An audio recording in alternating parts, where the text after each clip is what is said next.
বন্ধুরা দেখতে পাচ্ছেন ঠাকুমার বয়স অনেক হয়ে গিয়েছে, তারপরেও এখন হাঁটাচলা করতে পারে। বয়স তা ৮০-র উপরে হবে। দিন দিন ক্রমান্বয়ে শরীর খারাপ হয়ে যাচ্ছে।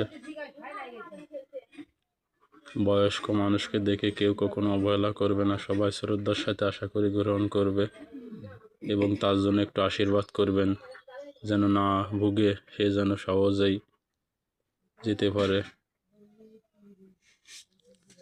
আমাদের সবারই একদিন দুনিয়ার মায়া ছেড়ে চলে যেতে হবে, জন্মেলেই মরতে হবে।